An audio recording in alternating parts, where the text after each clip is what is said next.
नमस्कार दोस्तों, स्वागत है आपका एक नए वीडियो में। चलिए शुरू करते हैं। आज हमारे पास आई है टाटा अल्ट्रोस, जिससे में कूलिंग फैन असेंबली में लगातार आवाज़ आ रही है।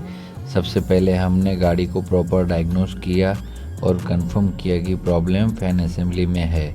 अब फैन असेंबली को सेफली रिमूव करने के लिए सबसे पहले हम गाड़ी को फ्रंट बम्पर खोलेंगे।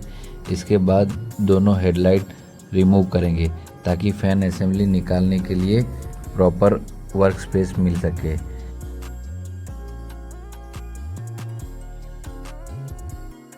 इसके बाद रेडिएटर की टॉप सपोर्ट पट्टी को रिमूव करेंगे। इससे फैन असेंबली को बाहर निकालने के लिए पर्याप्त क्लीन स्पेस मिल जाएगी।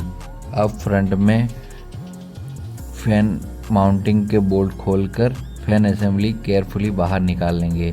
पुरानी फैन असेंबली रिमूव करने के बाद उस जगह पे नई genuine fan assembly properly fit करेंगे। सभी माउंटिंग पॉइंट और बोल्ट को सही तरीके से टाइट करेंगे। बाद में वायरिंग और इलेक्ट्रिकल कनेक्शन को भी चेक कर लेंगे। इसके बाद रेडिएटर सपोर्ट और दोनों हेडलाइट को वापस फिट करेंगे। आखिर में फ्रंट बम्पर को प्रॉपरली इंस्टॉल कर देंगे।